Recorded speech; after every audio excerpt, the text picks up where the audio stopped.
everyone. Today we are going to read the story of the city mouse and the country mouse.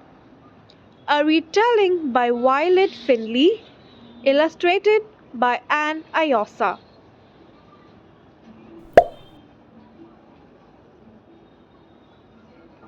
Once upon a time, there was a little mouse. He lived in the country. One day, his friend came to visit. "Welcome," said the country mouse. "Glad to be here," said the city mouse. The two mice had a great time. They played tag, they climbed trees, they took long hikes. All of this made them very hungry. So they went into the fields and began to nibble some corn and beans. But after a while, the city mouse wrinkled up his nose. "This food is so boring. In the city, I eat the finest meat, cheese, and pie. Do you want to go there with me?"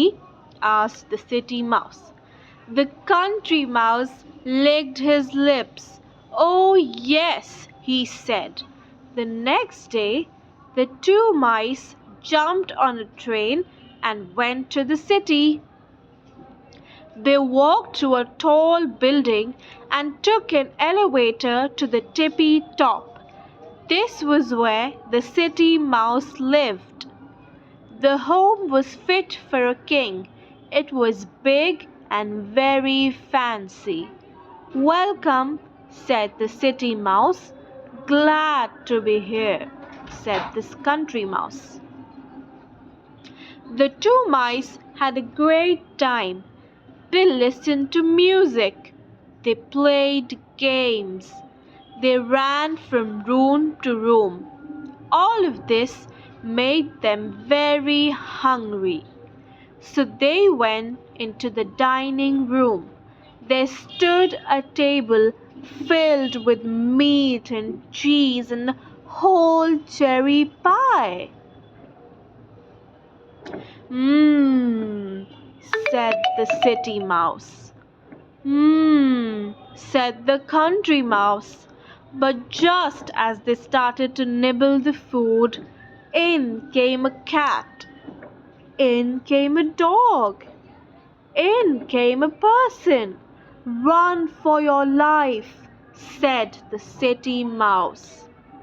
Quick as a wink, the mice jumped off the table and ran into a little hole. The country mouse had never been so scared. "I'm going back home," he said. "Do you really want to leave all this fine food?" asked the city mouse.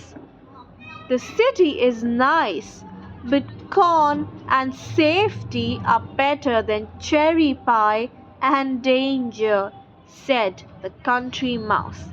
The two mice hugged goodbye.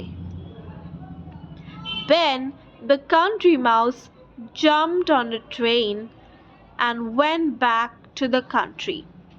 "No matter where I roam, there is no place like home," he said. Let's have a look at the glossary.